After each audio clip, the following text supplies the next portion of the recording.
शिव जी को पाने के लिए पार्वती के सती रूप ने अनेक वर्षों तक कड़ी तपस्या की। ये केवल तपस्या नहीं थी, अपितु अपने प्रेम को पाने की एक लंबी यात्रा थी। एक ऐसी यात्रा जिसमें सती ने लगभग सब कुछ खो दिया। एक दिन सती के पिता दक्ष को सती के इस प्रेम के विषय में ज्ञात हुआ। दक्ष के हृदय में प्रतिशोध की भावना जागी। वो कभी नहीं चाहते थे कि शिव और सती का विवाह, उन्हें यह स्वीकार्य ही नहीं था। दूसरी ओर सती कभी अपने प्रेम को भुला नहीं पाई। अंततः शिव और सती ने दक्ष की इच्छा के विरुद्ध जाकर गंधर्व विवाह किया। दक्ष सती के इस निर्णय से अत्यंत आहत थे और उन्होंने प्रतिशोध लेने के लिए एक बहुत बड़ी योजना भी बनाई। एक बहुत बड़े यज्ञ का आयोजन किया गया।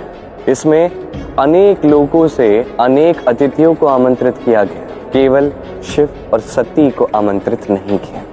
शिव का ये अपमान सती कभी सह ही नहीं पाई और अपने ही पिता की प्रतिशोध की अग्नि में वो स्वयं ही जल के भस्म हो गए। उसी दुख के वियोग में महादेव सती के शव को लेकर समस्त ब्रह्मांड में भ्रमण करते रहे।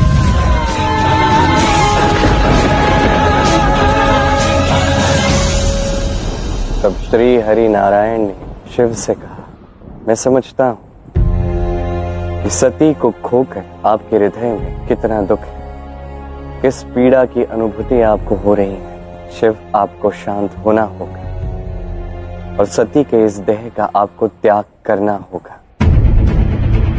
उन्होंने कहा कि त्याग ही सच्चे प्रेम का प्रतीक है। केवल अपने प्रेमी को अपने पास संजो कर रखना ये प्रेम नहीं। और इसलिए नारायण ने सती के देह को 52 भागों में विभक्त किया ताकि शिव सती को भुला सके। किंतु शिव कभी सती को भुला ही नहीं पाए। उनसे दूर होने के वियोग में, इस पीड़ा में उन्होंने घोर तपस्या आरंभ कर दी। दूसरी ओर सती ने पुनर्जन्म लेकर पार्वती के स्वरूप में महादेव को पाने के लिए तपस्या आरंभ की। ऐसी ही तपस्या वो करते गए और अंत में उन्हें महादेव प्राप्त हुए। ये है सच्चा प्रेम, जिसमें पाने से कहीं अधिक खोना पड़ता है। यदि ये त्याग ना हो, यदि इस त्याग का अभाव हो, तो प्रेम भी अपूर्ण ही रहता है। जहां त्याग होता है वहां निश्चित रूप से प्रेम होता है। और धन्य है इस संसार की हर एक स्त्री जो निस्वार्थ प्रेम करती है। एक माता के रूप में, एक पत्नी के रूप में, एक बहन, एक पुत्री के रूप में। धन्य हो आप सब। हमारा ये दिवस, ये आरंभ होता है सूर्योदय से, जीवन के जन्म से। किंतु केवल सूर्य तो पर्याप्त नहीं।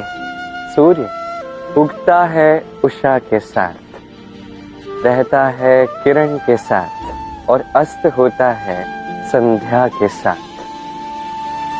इस संसार में जो भी पुरुष हो, जन्म तो अपनी मां से ही लेता है।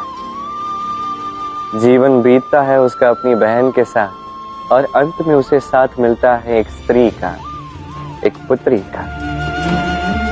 शरीर को आत्मा का साथ चाहिए, मन को चेतना का साथ चाहिए, रोग को औषधि का साथ चाहिए, भगवान को भी भक्ति का ही साथ चाहिए। इस संसार का हर एक पुरुष स्त्री के बिना अधूरा ही है। इसलिए तो शिव से पहले गौरी का, राम से पहले सीता का, नारायण से पहले लक्ष्मी का नाम, और इसीलिए राधा कृष्ण का प्राण है।